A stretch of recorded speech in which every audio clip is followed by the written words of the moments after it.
ಎಂದಳು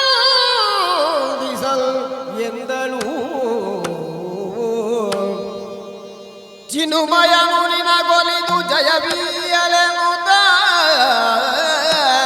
ಆ ಚಿನುಮಯನು ನಿನಗೊಲಿದು ಜಯಬೀಯಲೆನುತ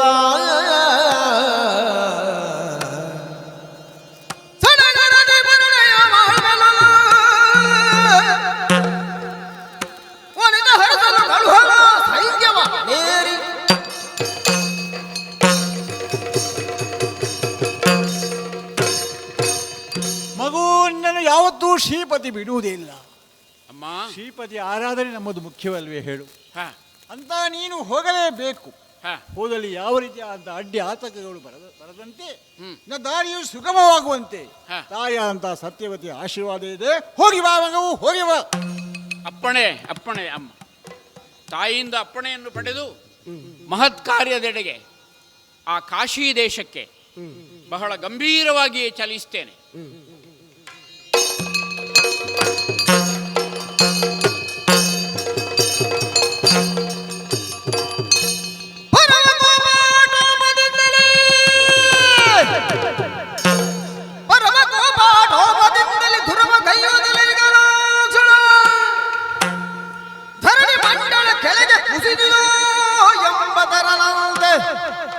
ಗುರುಕುಲಾನ್ವಯ ದೀಪ ಗಂಗಾಧರಳ ಸಂಯಮದಲ್ಲಿ ನಡೆದರಲು ಕರುವ ಜೋಡಿಸಿ ಸಕಲ ಧರಣಿ ಬರೆಲ್ಲವೆಂದಿರಲು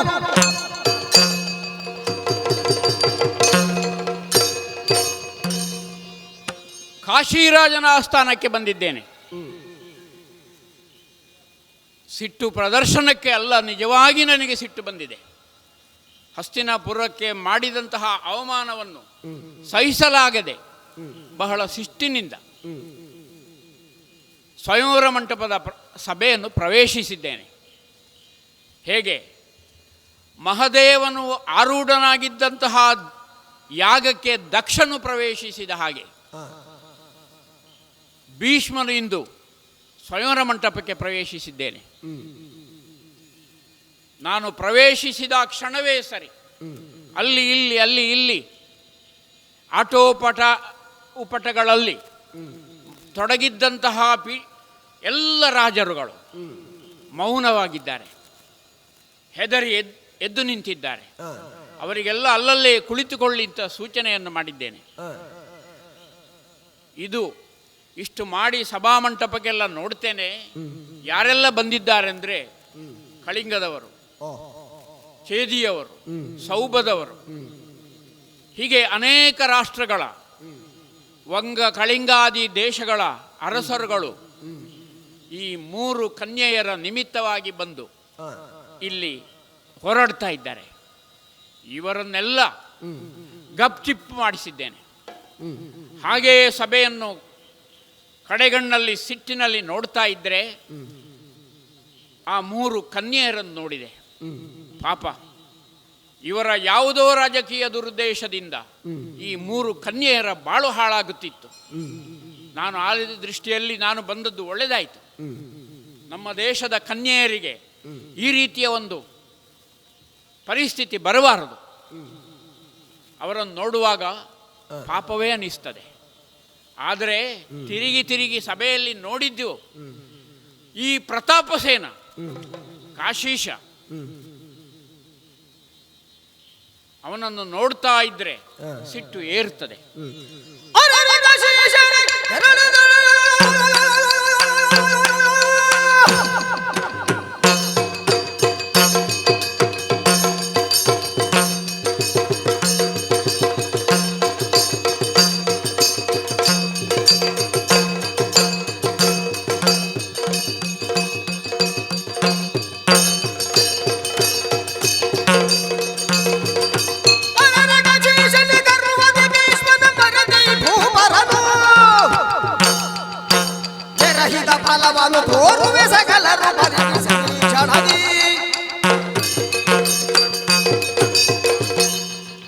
ಅರೆ ಕಾಶೀಶನೇ, ಏನು ಅದಟನವನ್ನು ತೋರಿಸಿದೆ, ಏನು ಅಧರ್ಮವನ್ನು ಪಾಲಿಸಿದೆ. ಸ್ವಯಂವರಕ್ಕಾಗಿ ವಿಕ್ರಮನ್ನೇ ಪಣವಾಗಿಟ್ಟಂತಹ ನೀನು ವರ್ತಮಾನ ಕಾಲದ ವಿಕ್ರಮಾದಿತ್ಯರಲ್ಲಿ ಶ್ರೇಷ್ಠರು ಅಂತ ಹೇಳಿಕೊಂಡಂತಹ ಹಸ್ತಿನೆಗೆ ಪತ್ರವನ್ನು ಕಳಿಸದೆ, ಆಮಂತ್ರಣವನ್ನು ನೀಡದೆ, ಯಾವುದೋ ದುರುದ್ದೇಶದಿಂದ, ಯಾವುದೋ ಕ್ಷಾತ್ರದ ಅಹಂಕಾರದಿಂದ ನಮ್ಮನ್ನು ಕಡೆಗಣಿಸಿದೆಯಾ, ನಮ್ಮನ್ನು ಅವಮಾನಿಸಿದೆಯಾ? ನಿನ್ನ ಮಕ್ಕಳನ್ನು ನೋಡುವಾಗ ನಮಗೆ ಕನಿಕರ ಕಾಣುತ್ತದೆ. ಮುದ್ದಾದ ಕನ್ಯೆಯರನ್ನು ನೀನು ಏನೋ ಮಾಡುತ್ತಿದ್ದಿ ರಾಜಕೀಯ ದುರುದ್ದೇಶದಿಂದ. ಆ ಕಾರಣಕ್ಕೆ ಆ ಮಕ್ಕಳನ್ನು ನಾನು ನೋಡ್ತಾ ಇದ್ದೇನೆ. ಮಕ್ಕಳೇ, ಹೆದರಬೇಡಿ, ಧೈರ್ಯವಾಗಿರಿ. ಬಂದಂತಹ ಯಾವುದೇ ರಾಜರುಗಳನ್ನು ಸದೆಬಡಿದು ನಾನು ಈ ಸ್ವಯಂವರ ಮಂಟಪದಲ್ಲಿ ನಿಮ್ಮನ್ನು ರಕ್ಷಿಸ್ತೇನೆ, ನಿಮಗೆ ಒಳ್ಳೆ ಬದುಕಿನ ಭರವಸೆಯನ್ನು ಕೊಡುತ್ತೇನೆ. ಆದ್ದರಿಂದ ಆಚೆ ಈಚೆ ನೋಡದೆ ಏರಿರಿ ಎಮ್ಮಯ್ಯ ರಥವನ್ನು.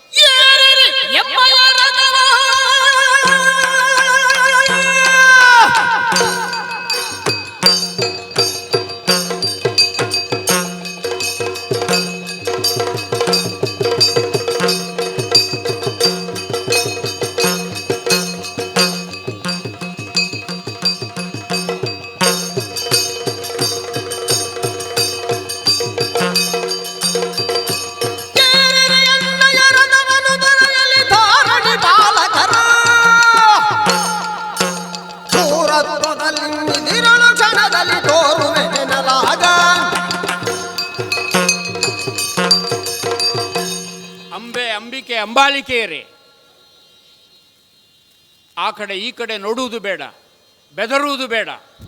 ಸ್ವಯಂವರ ಮಂಟಪದಲ್ಲಿ ಇರುವಂತಹ ನೀವು ಎನ್ನಯ್ಯ ರಥವನ್ನು ಏರಿ, ಹಸ್ತಿನೆಯ ರಥವನ್ನು ಏರಿ. ನಿಮಗೆ ಒಳ್ಳೆ ಬದುಕಿನ ಬಗ್ಗೆ ನಾನು ದಾರಿ ತೋರಿಸ್ತೇನೆ. ಇದನ್ನು ಪ್ರತಿಭಟಿಸಿ ಯಾವ ರಾಜರಾದರೂ ಮುಂದೆ ಬಂದರೆ ನನ್ನ ಕೈಯಲ್ಲಿರುವಂತಹ ಬಿಲ್ಲು ಬಾಣಗಳನ್ನು ಜಯಂಕರಿಸಿ ಅವರನ್ನು ಸದೆಬಡಿತೇನೆ. ಆದ್ದರಿಂದ ಯಾರೂ ಹೆದರಬೇಕಾದ್ದಿಲ್ಲ. ನೀವು ನಮ್ಮ ರಥವನ್ನು ಏರಿ ನೋಡೋಣ ಮುಂದೆ ಏನಾಗ್ತದೆ ಅಂತ.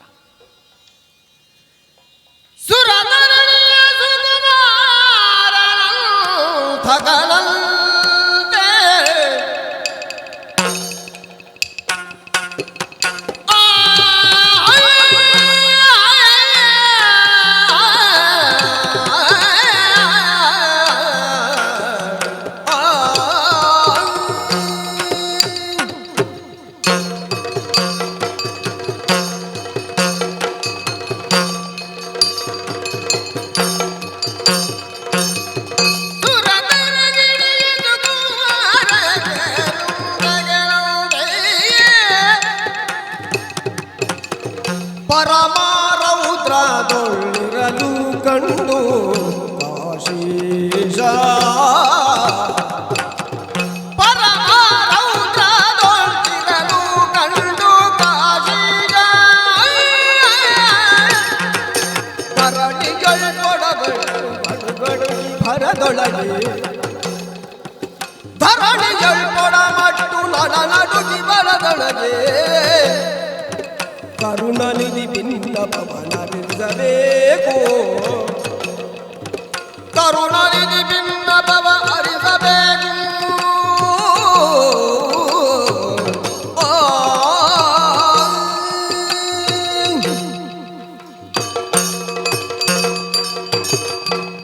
ಗಂಗಾತರಳ ಭೀಷ್ಮ, ಪ್ರತಾಪಸೇನ, ನನ್ನ ಭಿನ್ನಪವನ್ನು ನೀನು ಅವತರಿಸಬೇಕು. ಏನದು? ಈ ಕಾಶಿಯಲ್ಲಿ ಹಾಂ, ನನ್ನ ಮಗಳಂದಿರ ಸ್ವಯಂವರವನ್ನು ಏರ್ಪಡಿಸುತ್ತಾ ಹಾಂ, ಸಕಲ ಲೋಕದ ರಾಜಕುಮಾರರಿಗೂ ಆಹ್ವಾನವನ್ನಿತ್ತು. ಹಾಂ, ಎಲ್ಲರನ್ನೂ ಗೆದ್ದವನಿಗೆ ಮಾತ್ರ ನನ್ನ ಮಗಳಂದಿರನ್ನು ಕೊಡುವುದು ಹಾಂ, ಎನ್ನುವ ಕಾಲಕ್ಕೆ ಹ್ಮ್. ಇದೇ ಸ್ವಯಂವರ ಮಂಟಪಕ್ಕೆ ನೀನು ಪರಮಕೋಪಾಟೋಪದಿಂದಲೇ ಬಂದೆ. ಹಾಂ, ಬಂದದ್ದು ಮಾತ್ರವಲ್ಲ, ಹಾಂ, ನಿನ್ನ ರಥವನ್ನೇರುವುದಕ್ಕೆ ನನ್ನ ಮಗಳಂದಿರಿಗೆ ಆಜ್ಞೆಯನ್ನು ಕೊಟ್ಟ. ಹಾಂ, ಕೊಟ್ಟ ಬಳಿಕ ಯಾವ ವೀರನೂ ನಿನ್ನನ್ನು ವಿರೋಧಿಸುವುದಕ್ಕೆ ಹಾಂ, ಧೈರ್ಯವೂ ಸಾಲದಾಯಿತು. ಹಾಂ, ಆದರೆ ಈ ಸಂದರ್ಭದಲ್ಲಿ ನನಗನಿಸುವುದು ಇಷ್ಟೇ, ನೀನಾಗಿ ಬಂದು ಹಾಂ, ಈ ಸ್ವಯಂವರದ ಪಣವನ್ನು ಗೆಲ್ಲುವ ತನಕ ಹ್ಮ್, ನೀನು ಇಲ್ಲಿ ಹೋರಾಟವನ್ನು ಕೊಡುತ್ತೀಂತಾದ್ರೆ ಹಾಂ, ನನ್ನ ಹೆಣ್ಣು ಮಕ್ಕಳ ಭಾಗ್ಯ ಅಂತ ನಾನು ಭಾವಿಸ್ತೇನೆ. ಅವರಿಗೂ ಚಕ್ರವರ್ತಿ ಪೀಠದ ಮಹಾರಾಣಿಯರಾಗುವ ಯೋಗ ಉಂಟು. ಹ, ಈ ಕುರಿತು ನನಗೆ ಸಂತೋಷವೇ ಆಗಿದೆ. ಹ. ಪರಮ ಸಂತೋಷದಿಂದಲೇ ನಾನೊಂದು ನಿನ್ನಲ್ಲಿ ಮಾತನ್ನು ಹೇಳುತ್ತೇನೆ. ಈ ತರಳೆಯರನ್ನು ಕನ್ಯೆಯರ ಕೈ ಬಿಡಿದು ಕನ್ಯೆಯರ ಕೈ ಬಿಡಿದು ಎನ್ನ ಕುಲಕೋಟಿಯನು ಎನ್ನ ಕುಲಕೋಟಿಯನು ಕನ್ಯರಾಗುವ ತೆರಳ ಮಾಡುವುದು ಮನದಿ ಎನ್ನ ಕುಲಕೋಟಿಯನು ಕನ್ಯರಾಗುವ ತೆರದಿ ಮಾಡುವುದು ಮನದಿ ಇನ್ನು ತಮ್ಮಿಷ್ಟಗಳು ಬಂದ ತೆರಗೈಡುದೆ ಎನ್ನುವುದರೆ ಕಾಶೀಶ ಕೆಂದರ ಬರಲು ಇನ್ನು ತಮ್ಮಿಷ್ಟಗಳು ಬಂದ ತೆರಗೈವದೆನ್ನುತ್ತ ಕಾಶೀಶರಂಗರದಿ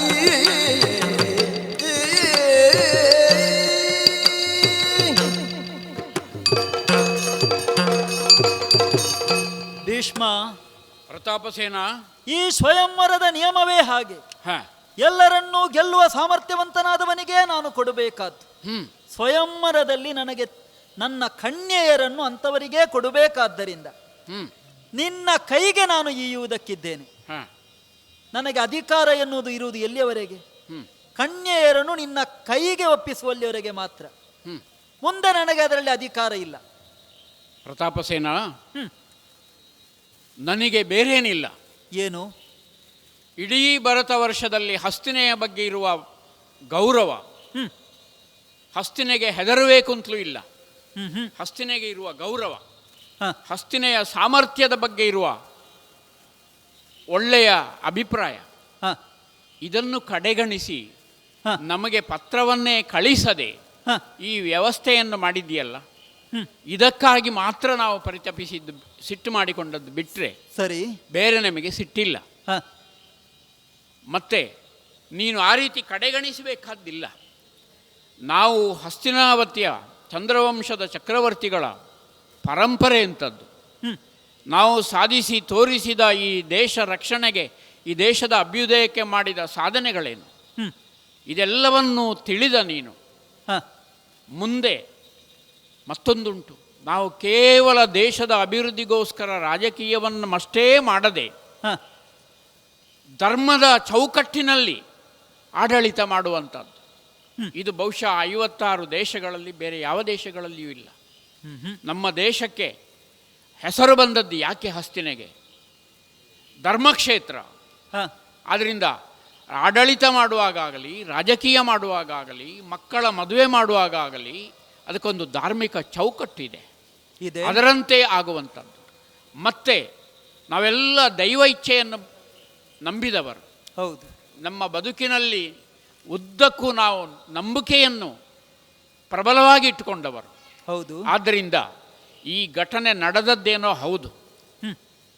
ಒಂದು ಹೆಣ್ಣು ಮಗಳಿರುವ ತಂದೆ ತಾಯಿಗಳೇ ಮಗಳ ಪ್ರಾಯಕ್ಕೆ ಬರುವಾಗ ಮದುವೆ ಮಾಡಲು ಎಷ್ಟು ನೋವನ್ನು ಅನುಭವಿಸ್ತಾರೆ, ಎಷ್ಟು ಕಷ್ಟವನ್ನು ಯೋಚಿಸ್ತಾರೆ. ಅಂಥದ್ರಲ್ಲಿ 3 ಮಕ್ಕಳು ಪ್ರಾಯಕ್ಕೆ ಬಂದಿರುವಾಗ ನಿನ್ನ ನೋವು ಏನು ಅಂತ ನಮಗೂ ಅರ್ಥ ಆಗ್ತದೆ. ಸರಿ, ನಾವು ಕೇವಲ ಒಂದು ಹುಡುಗಿಯನ್ನು ಪಡೀಬೇಕು, ಪರಾಕ್ರಮವನ್ನು ತೋರಿಸಬೇಕು ಎನ್ನುವ ಕ್ಷುಲ್ಲಕ ಚೌಕಟ್ಟಿನಲ್ಲಿ ಇರುವುದಲ್ಲ. ಈ ದೇಶದ ಧರ್ಮ ಏನು, ಈ ದೇಶದ ಸಾಮರ್ಥ್ಯ ಏನು, ಇದನ್ನು ಗಮನದಲ್ಲಿಟ್ಟುಕೊಂಡು ನಾವು ಮುಂದೆ ಬಂದದ್ದು. ಆದ್ದರಿಂದ ನೀನೇ ತಿಳಿಸಿದಂತೆ ಈ ಹೆಣ್ಣು ಮಕ್ಕಳ ಭವಿಷ್ಯವನ್ನು ನಾವು ರೂಪಿಸ್ತೇವೆ.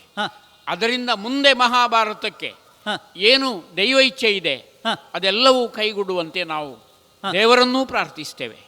ಭೀಷ್ಮ, ಆದ್ದರಿಂದ ಏರಿದ ಈ 3 ಕನ್ಯೆಯರನ್ನು ಹಸ್ತಿನೆಗೆ ತೆಗೆದುಕೊಂಡು ಹೋಗುವಲ್ಲಿ ಯಾರಾದರೂ ಸೇರಿರುವ ಪಡವಿಪಾಲಕರು ಇದ್ದರೆ ಅವರು ಮುಂದೆ ಬರಲಿ.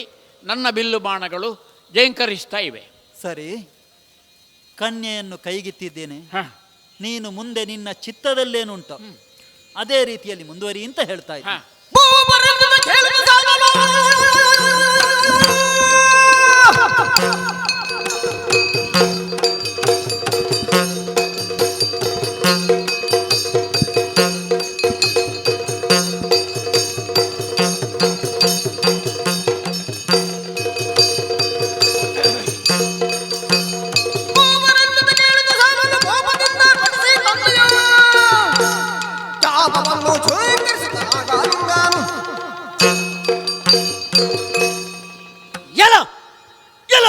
ತಾಪಸೇನ ಎಲ್ಲಿ ಎಲ್ಲಿ ಎಲ್ಲಿ ಎಲ್ಲಿ ಹೋದವು?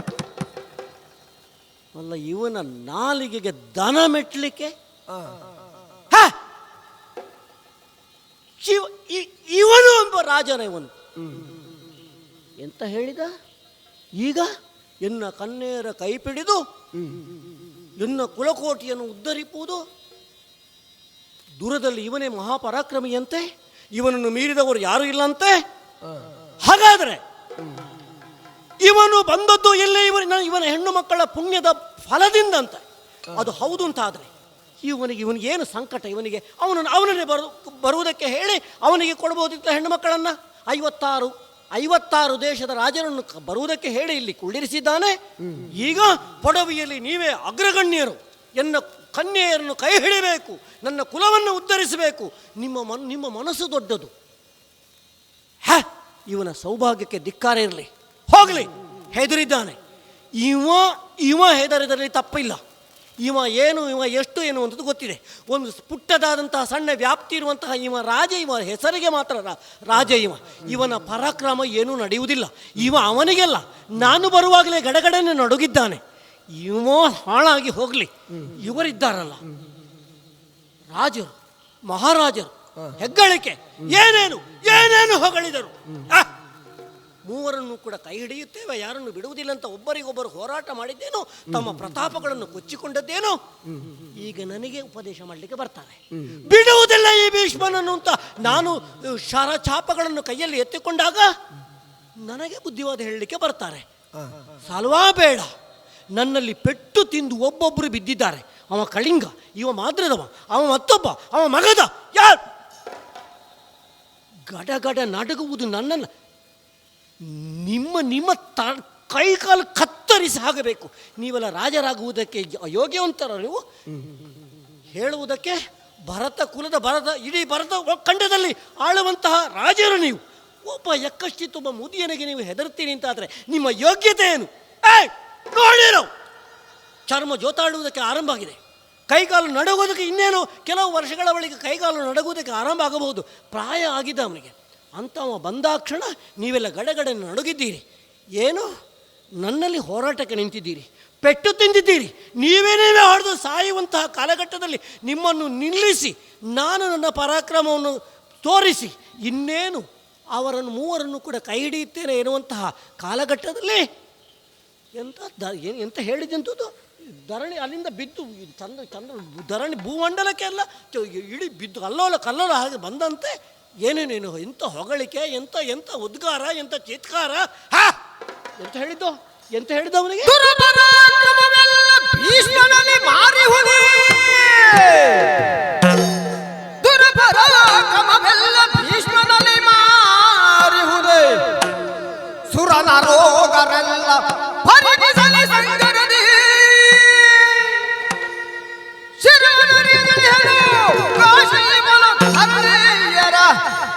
ಶಿರವನರಿಯದೆಳೆಹನು ಕಾಶಿಬನ ತರಳ ಆನಂದ ಮುಂವರಲು.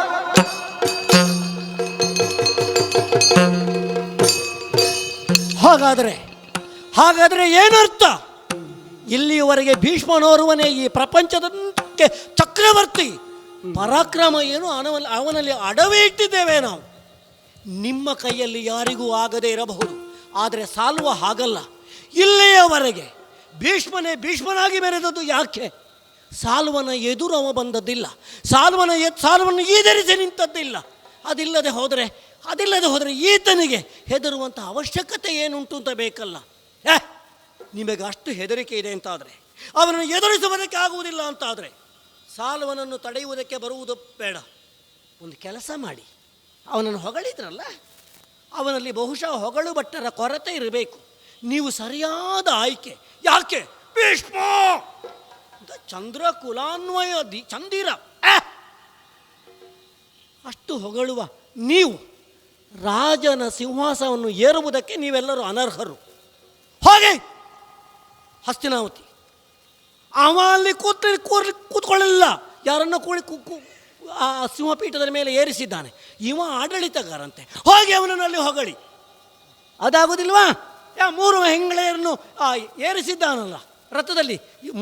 ಮೂವರಿದ್ದಾರೆ. ಒಂದು ಕೆಲಸ ಮಾಡಿ, ಅಲ್ಲಿ ಕೆಲಸದವರು ಕಡಿಮೆ ಇರಬಹುದು, ಸ್ವಲ್ಪ ಜನ ಕಳಿಂಗ, ಮಾದ್ರ, ಮಗಧ, ನೀವೆಲ್ಲ ಅವನನ್ನು ಹೊಗಳುವುದಕ್ಕೆ, ಜೈಕಾರ ಹಾಕುವುದಕ್ಕೆ, ಬೋಪರಾಕ ಹಾಕುವುದಕ್ಕೆ. ಇನ್ನು ನೀವು ಅಲ್ಲಿ ನೀವು ಹೋಗಬೇಕು. ಅಲ್ಲಿ ಹೆಂಗಳೆಯರ ಬಟ್ಟೆ ಒಗೆಯುವುದಕ್ಕೆ ಜನಕದ ಕೊರತೆ ಇರಬಹುದು ಬಹುಶಃ. ನಾಚಿಕೆಗೆಟ್ಟವರು, ಮಾನಗೆಟ್ಟವರು. ಹೋಗಿ ಹಸ್ತಿನಾವತಿಯ ಹೆಂಗಳೆಯರ ಸೀರೆಯನ್ನು ಒಗೆಯುವುದಕ್ಕೋ, ಅಲ್ಲ ಮಕ್ಕಳನ್ನು ಆಡಿಸುವುದಕ್ಕೋ, ಅಲ್ಲ ಲಾಲಿ ಹಾಡಿಸುವುದಕ್ಕೋ ಹೋಗಿ ಬಿದ್ದು ಸಾಯಿರಿ. ಈ ಪ್ರಪಂಚವನ್ನು ನಾನು ಆಳುತ್ತೇನೆ. ನಾನು ಆಳಬೇಕು ಅಂತಾದರೆ ಇವನಿಗೆ ನಾನು ಏನು ಅಂತ ತೋರಿಸಬೇಕು. ಎಲ್ಲ ಭೀಷ್ಮ, ಅಲ್ವಾ?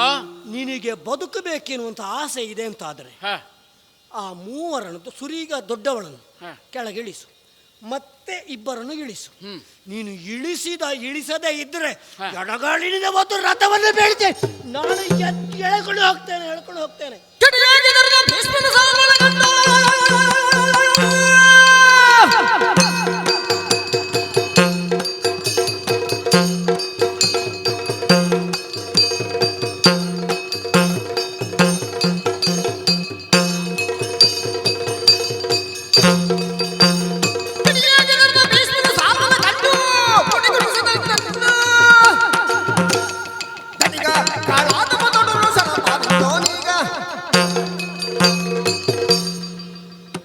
ಸೌಬೋಧರೆ, ನಾನೇ ಸಾಲ್ವ. ನಿನ್ನ ಶೃಂಗಾರದ ಆಟಗಳೆಲ್ಲ ಸಾಕು. ಕಾಲ ಅಲ್ಲದಕ್ಕೆ ಇದು. ನಿನಗೇನು ಬೇಕು? ಯುದ್ಧ ಬೇಕು. ಎಲ್ಲ ಸೇರಿರುವ ರಾಜರುಗಳು ಭೀಷ್ಮನ ಪ್ರವೇಶ ಆದ ಕ್ಷಣದಿಂದ ಮೌನವಾಗಿದ್ದಾರೆ. ನೀನು ನಿನ್ನ ಶೃಂಗಾರದ ಆಟ, ಸಾಲ್ವ ಶೃಂಗಾರ ಆಟದ ಅದೇ ಆಗಬೇಕು ಎನ್ನುವ ನಿರೀಕ್ಷೆ ಇಟ್ಟುಕೊಂಡೇ ಬಂದವ ನಾನು.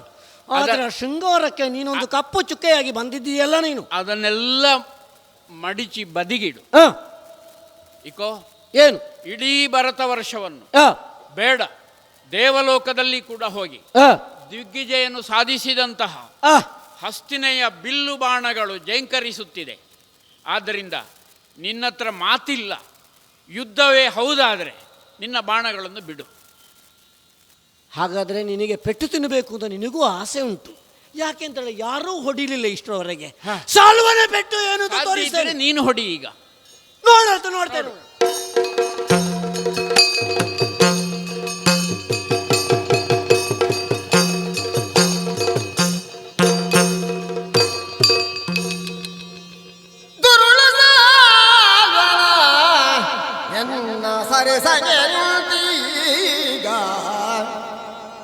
ಸೆರೆಯ ಸಿಕ್ಕಿದ ವೀರ ನಿನ್ನನು ಸಾವಾಯ ಎಲ್ಲ ಸೆರೆಯ ಸಿಕ್ಕಿಹ ವೀರ ನಿನ್ನನು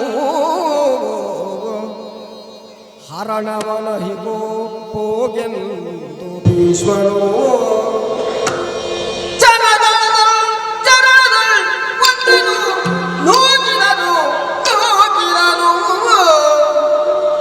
ಹರಣವನಳುಗೋ ಹೋಗೆಂದು ಭೀಷ್ಮನು ಚರಣದೊಳ್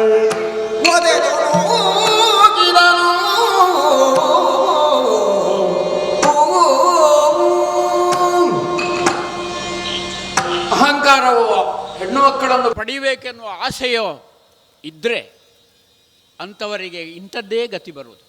ಯುದ್ಧಕ್ಕಾಗಿ ಮುಂದೆ ಬಂದ ಸಾಲ್ವನಿಗೆ ಒಂದೇ ಬಾಣದಲ್ಲಿ ಅವನನ್ನು ಬಂಧಿಸಿದ್ದೇನೆ. ಸಾಲ್ವ, ಬಂಧನಕ್ಕೊಳಗಾದ ನೀನು ನಿನ್ನಷ್ಟಕ್ಕೆ ನೀನು ಹೋಗು. ನಾನು ನನ್ನ ಮುಂದಿನ ಕಾರ್ಯವನ್ನು ನೋಡುತ್ತೇನೆ.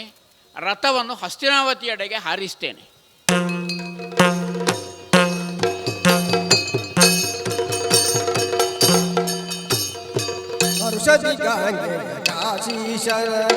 ಒಡನೆ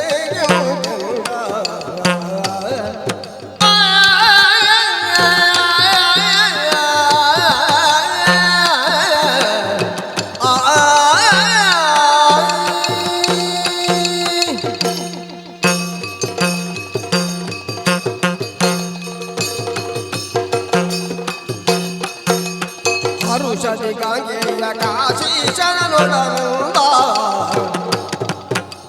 ಸರಸಿ ಜಾತಿಯ ರೊಡಗೊಡಗೊಂಡು ಕರಿಪುರ ಕೈದುದೆ ಪರಿಣಯ ಕಾಯಕ ಸರಸಿ ಜಾತಿಯ ರೊಡಗೊಡಗೊಂಡು ಕರಿಪುರ ಕರಿಣಯ ಕಾಯಕ ಔಷಧಿ ಗಂಗೆಯ ಕಾಶಿ ಶರಣೊಡನುಂದ ಕಾಶಿ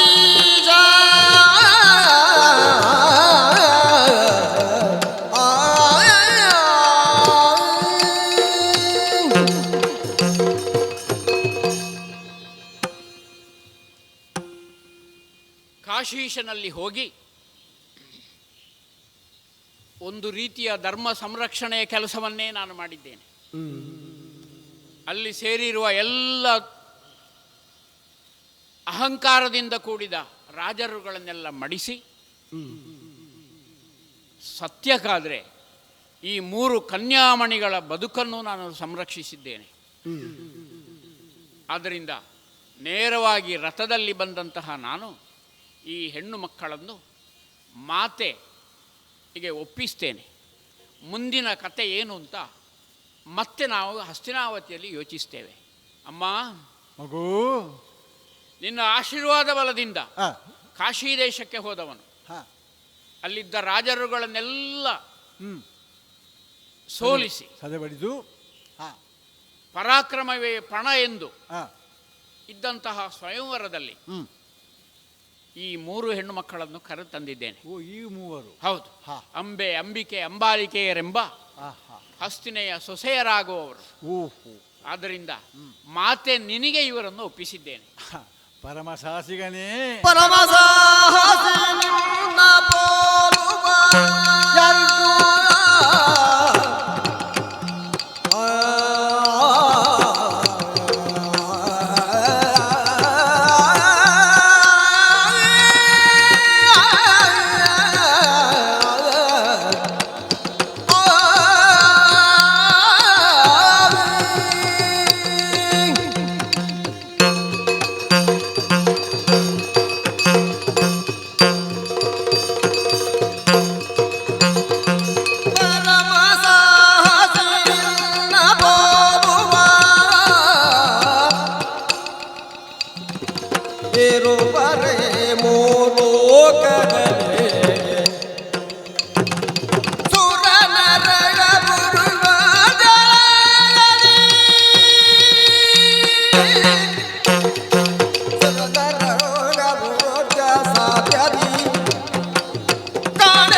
ಹರಿಯೇ ರಕ್ಷಿಸಬಲ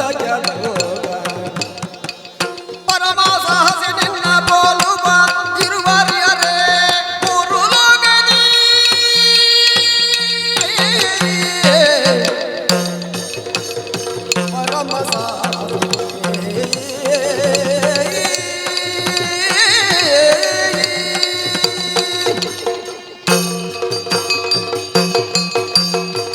ಪರಮ ಭೀಷ್ಮ ದೇವಿ ಪರಮ ಸಾಹಸಿನಿ.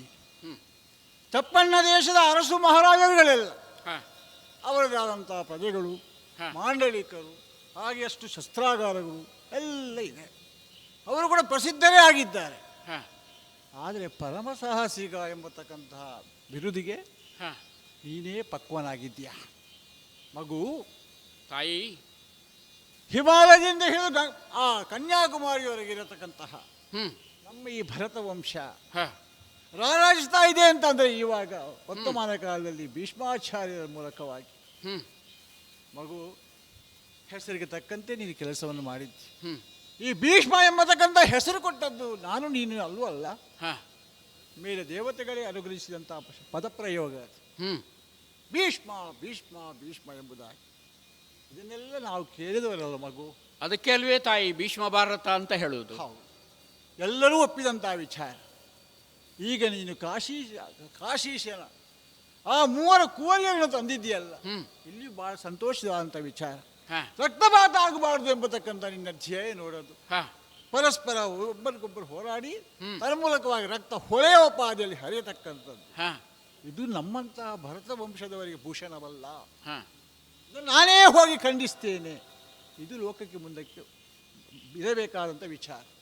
ಇಲ್ಲದಿದ್ದರೆ ಮೂವರನ್ನು ಒಬ್ಬರಿಗೆ ಕೊಡುವುದು ಎಲ್ಲಿ ಮಗುವುದು ಅಲ್ವೇ? ಬೇರೆ ಬೇರೆ ಅರಸರುಗಳ ಕೈಗೆ ಸೇರತಕ್ಕಂಥ ಮೂವರಿಗೆ ಒಬ್ಬ ಅರಸನಿಗೆ ಕೊಡತಕ್ಕಂಥದ್ದು ಇದು ಯಾವ ಕ್ರಮ ಇದು? ಸ್ವಯಂವರದ ಕ್ರಮದಲ್ಲಿಯೂ ಕೂಡ ನಿನ್ನಲ್ಲಿ ವಿಚಾರಿಸಲಿಲ್ಲ ಅವರು. ಹಾಂ ಒಂದು ಮಾತನ್ನು ಹೇಳ್ತಿದ್ರೆ ಅದು ಹೀಗೆ ತಿದ್ದುಪಡಿ ಮಾಡತಕ್ಕಂಥ ಶಕ್ತಿ ನಿನ್ನಲ್ಲಿದೆ ಹಾಂ ಅಲ್ವಾ? ಅದನ್ನು ಮಾಡಲಿಲ್ಲ. ಎಲ್ಲ ಚಪ್ಪನ ದೇಶದವರನ್ನು ಬರೆಸುವುದು, ಹಾಂ ದೊಡ್ಡ ರಂಗಮಂಟಪವನ್ನು ಮಾಡುವುದು, ಕೈದುಗಳನ್ನು ತರದವರಿಗೆ ಕೈದುಗಳನ್ನು ಕೊಡುವುದು, ಹೋರಾಡುವುದು, ಎಲ್ಲಿದೆ ವಿಚಾರ ಇದು ಅಲ್ವೇ? ಹಾಗಾಗಿ ನಿತ್ಯ ನೇರವಾದಂಥ ವಿಚಾರಗಳನ್ನು ತಲೆಯಲ್ಲಿ ಹೊತ್ತುಕೊಂಡು ನನ್ನ ಕಾಲು ಬುಡಕ್ಕೆ ಬಂದಿದ್ದೀ, ನನಗೆ ತಿಳಿಸಿದ್ದೀಯಾ. ಹಾಂ ಅದಕ್ಕೆ ನಾನು ಹೇಳಿದ್ದು ಮಗು, ಶುಭವಾಗಿ ನೀವು ಒಳಿತನ್ನೇ ಮಾಡಲಿ ಪರಮಾತ್ಮ ಶ್ರೀಪತಿ ಎಂಬುದನ್ನಾಗಿ. ಈಗ ತಂದಂಥ ಮೂವರು ಕುವರಿಯರು, ಏನು ಹೆಸರು? ಅಂಬೆ, ಅಂಬೆ, ಅಂಬಿಕೆ, ಅಂಬಾಲಿಕೆ. ಓಹೋ, ಅಕಾರದಿಂದಲೇ ಪ್ರಾರಂಭ ಆಗಿದೆ. ಅಲ್ಲಿಂದಲೇ ನಮ್ಮ ಅಕ್ಷರಮಾಲೆ ಪ್ರಾರಂಭವಾಗುವುದು. ಹಾಗಾಗಿ ನಿನ್ನ ಮೂಲಕವಾಗಿ ಅಕ್ಷರಮಾಲೆಗಳು ಈ ಹೆಸರಿನ ಮೂಲಕ ಪ್ರಾರಂಭವಾಗಿ ಅದಕ್ಕೊಂದು ಹರುಷವೇ ಬೇರೆ ಇದೆ. ವಿಚಿತ್ರವೀರ್ಯನಿಗೆ ಆ ಮೂವರನ್ನು ಮದುವೆ ಮಾಡಿ ಕೊಟ್ಟ ಮೇಲೆಗೆ ಅಲ್ಲಿ ಹುಟ್ಟಿದಂಥ ಮಕ್ಕಳು ಶಶಿಕುಲದ ವಂಶವನ್ನು ಅಭ್ಯುದಯ ಮಾಡಲಿಕ್ಕೆ ಪಾತ್ರರಾಗುತ್ತಾರೆ. ಅಪ್ಪಯ್ಯನ ಕನಸು ಅದೇ ಅಲ್ವೇ? ಅದೇ ಕನಸಲ್ವೇ ಮಗು? ಅದನ್ನು ನೀನು ಈಡೇರಿಸಬೇಕು. ಪಿತೃವಾಕ್ಯವನ್ನು ಪರಿಪಾಲನೆ ಮಾಡಿದಾಗ ನಾನು ನಿನಗೆ ಹೇಳಿ ಕಾಣಿಸಿದ ಕಾರಣ, ಜಯಶೀಲನಾಗಿ ಬಂದ ಕಾರಣ, ಮಾತಿನ ಆ ವಿಶೇಷವಾದ ಮಾತಿಗೂ ನೀನು ನನಗೆ ಪ್ರೀತಿ ಪಾತ್ರನಾಗಿದ್ದೀಯ. ಹಾಗಾಗಿ ಪಿತೃವಾಕ್ಯವೂ ಆಯಿತು, ಮಾತೃವಾಕ್ಯವೂ ಆಯಿತು. ಆದರೆ ದೇಶದ ಸಂರಕ್ಷಣೆಯೂ ಆಯಿತು. ಆದರೆ ನೀನು ಪರರಿಗೆ ಉಪಕಾರ ಮಾಡುವಂಥದ್ದು ಆಯ್ತಲ್ಲ. ಪರರಿಗುಪಕರಿಸುತ್ತೀರೇ ನಿನ್ನದು ತನ್ನಯ ಪರಮ ಸೌಖ್ಯವ ತೊರೆದ ಕುವರನ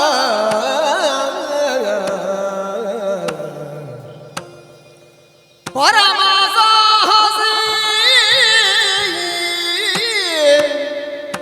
ಪರರಿಗುಪಕರಿಸುವರೆ ತನ್ನಯ ಪರಮ ಸೌಖ್ಯವ ತೊರೆದ ಕುವರನ ಶಿರವನ ಗಣಿಸುವುದಲೆಲ್ಲಳು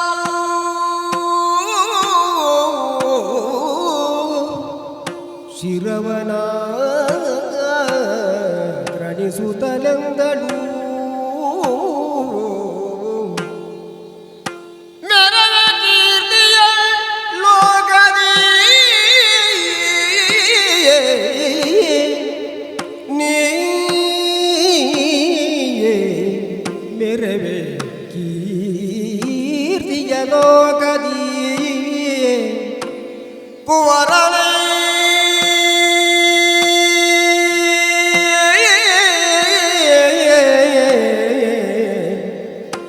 ಮೂರು ಲೋಕದಿ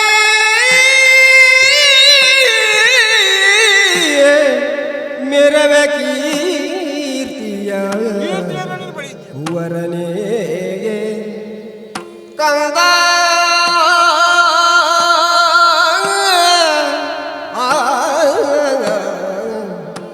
ಹರುಷದೊಳ್ ಗಾಂಗೆಯನ ತಲೆಯ ಸವರಿದಳು ಗಾಂಗೆಯ ನೀ ಮೆರವೆ ಮೂರು ಗದಿಗಿ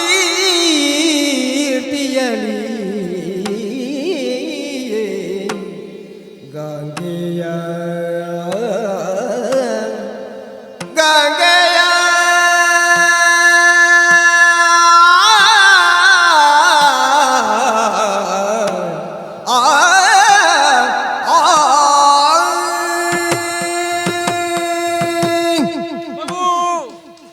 ಮೋಹನವಾಯಿತು ತಾಯಿ.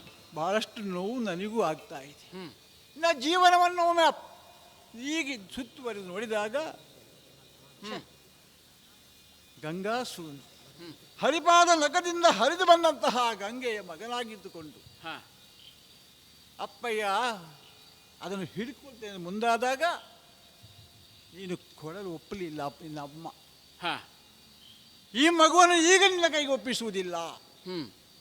ಇವನಿಗೆ ನಾನು ದೇವಲೋಕಕ್ಕೆ ಕರೆದುಕೊಂಡು ಹೋಗಿ ಹಾ ದೊಡ್ಡ ದೊಡ್ಡ ಮುನಿಗಳ ಮೂಲಕವಾಗಿ ವಿದ್ವಾಂಸರ ಮೂಲಕವಾಗಿ ಪಾಠ ಪ್ರವಚನಗಳನ್ನು ಮಾಡಿಸಿ ಎಲ್ಲ ಶಾಸ್ತ್ರಗಳಲ್ಲಿಯೂ ಕೂಡ ಮಿಗಿಲೆನಿಸುವಂತೆ ಹ್ಮ್ 64 ವಿದ್ಯೆಗಳಲ್ಲಿಯೂ ಕೂಡ ಪರಿಪೂರ್ಣತೆಯನ್ನು ಪಡೆಯುವಂತೆ ಮಾಡಿದ ಬಳಿಕ ಹ್ಮ್ ಒಪ್ಪಿಸ್ತೇನೆ ಅಂತ ಹೇಳಿದಂತಹ ನಿನ್ನ ಅಮ್ಮ ಹಾ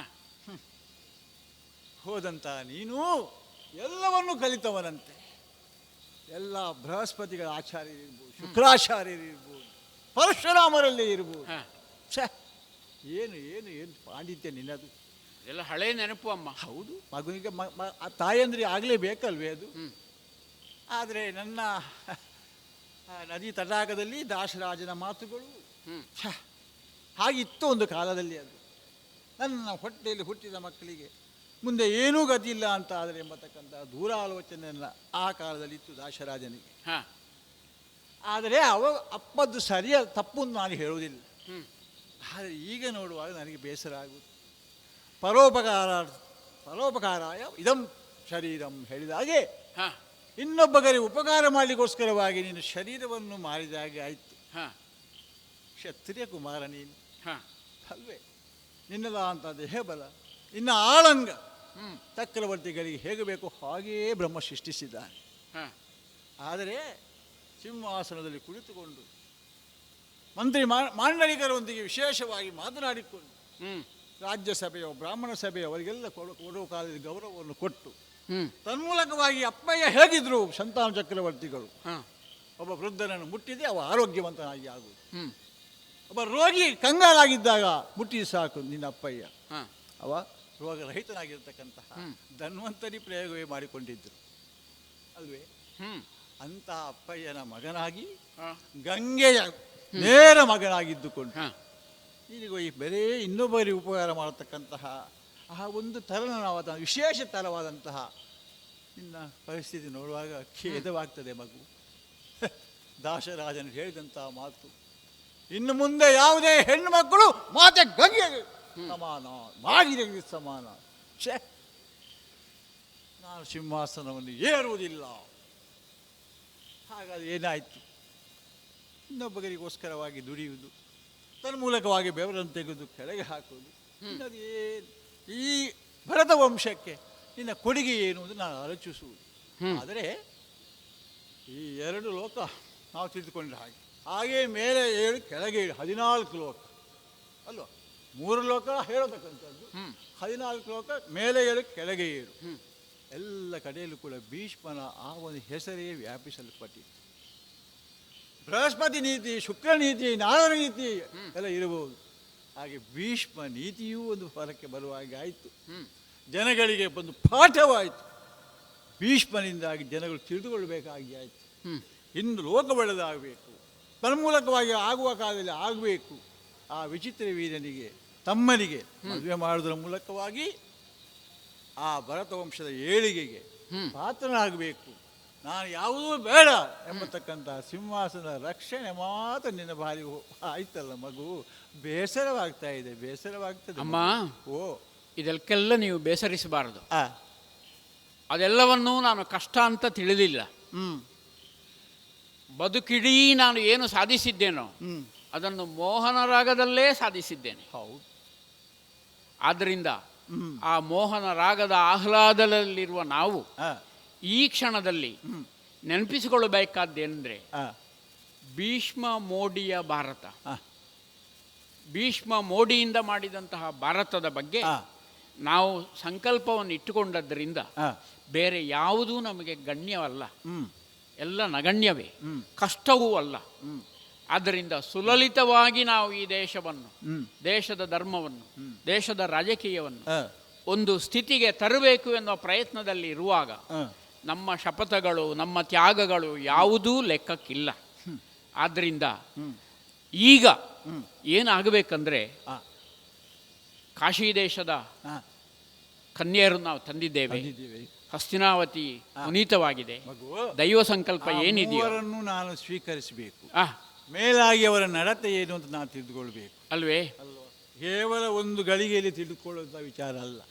1 ದಿನ 2 ದಿನ ಆದ ಮೇಲೆಗೆ ಅವರ ವರ್ತನೆ ಏನು, ಈ ರಾಜಮಾತೆಗೆ ಅವರು ಕೊಡ್ತಕ್ಕಂಥ ಗೌರವ ಸರಿ ಉಂಟೋ ಇಲ್ಲವೋ, ಮೇಲಾಗಿ ಇಲ್ಲದಿದ್ರೆ ಹಸ್ತಿನಾವತಿಯ ಅದನ್ನು ತಿದ್ದುವ ಕೆಲಸವೂ ನೀವು ಮಾಡ್ತೀರಿ ಅಲ್ವಾ. ಹಾಗಾಗಿ ಮೂವರನ್ನು ಕೂಡ ಅವರ ನಡತೆಯನ್ನು, ಅವರ ಕ್ರಮವನ್ನು, ಅವರ ಅಭ್ಯಾಸವನ್ನೆಲ್ಲ ಆಲೋಚಿಸಿ ಹ. ಇದು ನಮ್ಮ ವಿಚಿತ್ರ ವೀಣೆಗೆ ಪಕ್ವವಾದಂತಹ ಮಹಿಳಾ ಮಣಿಗಳೋ ಎಂಬತಕ್ಕಂಥದ್ದನ್ನ ತೀರ್ಮಾನಿಸಬೇಕಾಗ್ತದೆ. ಆದರೆ ಜವಾಬ್ದಾರಿ ನಿನ್ನದು ಹೆಚ್ಚು ಮಗು. ಯಾಕೆ ಅವರಿಗೆ ಆ ಮದುವೆ ಅಂದರೆ ಹಸ್ತಿನಾವತಿಯಲ್ಲಿ ಆಗತಕ್ಕಂತಹ ಮದುವೆ, ಆ ಚಪ್ಪರ ಹೇಗಿರಬೇಕು, ಚಪ್ಪನ ದೇಶ ರಾಜ ಮಹಾರಾಜಗಳೆಲ್ಲ ಬರಬೇಕು, ನಮ್ಮದಂತ ಆ ಅರಮನೆ ಹೇಗಿರಬೇಕು, ಹಾ. ಸಿಂಹಾಸನದ ಆ ನೆಗಲ್ತೆ ಹೇಗೆ ಹರಿದು ಬರಬೇಕು, ಇದೆಲ್ಲ ನಾವು ಅವಲೋಕಿಸಬೇಕಾದ ಅಮ್ಮ, ವಿಚಾರ. ಓ ನನ್ನ ಜವಾಬ್ದಾರಿ ಈಗ ಏನು ಅಂತ ಹೇಳಿದ್ರೆ, ಹಾ, ಮಂತ್ರಿವರಿಯರುಗಳನ್ನೆಲ್ಲ ಹಿಡಿದುಕೊಂಡು ನೀತಿ ಇದ್ದಾನೆ. ಚಪ್ಪರ ಹಾ, ಶೃಂಗಾರಗಳನ್ನು ಮಾಡಿ ಹಾ, ಮದುವೆಗೆ ಬೇಕಾದ ತಯಾರಿಗಳನ್ನು ಮಾಡಿಸುವುದು ನನ್ನ ಕೆಲಸ. ಹೌದು. ಆ ಮಹಿಳೆಯರನ್ನು ಬಂದವರಿಗೆ ಸಿಹಿ ಊಟ, ಆ, ಮೃಷ್ಟಾನ್ನ ಈ ಎಲ್ಲವನ್ನು ವ್ಯವಸ್ಥೆ ಮಾಡುವ ಕೆಲಸ ನಾನು ನೋಡಿಕೊಳ್ತೇನೆ. ಹಾ.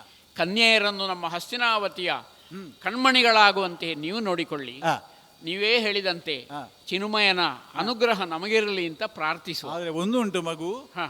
ಬಂದಂತಹ ಮಹಿಳೆಯರನ್ನ ನಾನು ನೋಡಿಕೊಳ್ತೇನೆ. ಹಾ. ಆದರೆ ನಾಳೆಯ ದಿನ ಹಾ. ನೀನವರನ್ನು ಸಮಕ್ಷಮಕ್ಕೆ ಕರೆದು ಹ್ಮ್. ನಿನ್ನ ಮನಸ್ಸಲ್ಲಿ ಏನು ಅಭಿಪ್ರಾಯ ಇದೆ ಹಾ. ಅಲ್ವಾ, ನೀ ಹೋದಂಥ ವಿಚಾರ ನನಗೆ ಗೊತ್ತು, ನಿನಗೂ ಗೊತ್ತು. ಹೌದು. ನೀನೇನು ಮದುವೆ ಆಗುವವರು ಅಲ್ಲ. ಹಾಗಿರುವಾಗ ಆ 3 ಕೂಸುಗಳಿಗೆ ಅಲ್ವಾ ಅವರ ಮನಸ್ಸು ಹೇಗೆ ಉಂಟು ನನಗೆ ಗೊತ್ತಿಲ್ಲ. ಅದು ನೀನು ವಿಚಾರಿಸಿ ತನ್ಮೂಲಕವಾಗಿ ಏನಾಗ್ತದೆ, ವಿಜಯವು ಆಗ್ತದೆ ಆಗಲಿ, ಖಂಡಿತ ಅಲ್ವೇ ಹೌದು. ಎಂಬಲ್ಲಿಗೆ ಆದ್ದರಿಂದ ಸದ್ಯಕ್ಕೆ ಚಿನ್ಮಯನಿಗೆ ಕೈ ಮುಗಿದು ಪ್ರಾರ್ಥಿಸುವ. ಎಲ್ಲವೂ ಸುಗಮವಾಗಿ ನಡೆಯಲಿ. ಭದ್ರಂ ಶಿವಂ ಮಂಗಲ. ಕರದಳು ಮನಶೋಪಾಶಾನುಷಗಾರಗೆ ಹರುಷದಿ ಭಕ್ತರ ಪೊರೆಬವಗೆ ಉರಗ ಪೋಷಣನ ಕುಮಾರ ಗಜವದನನ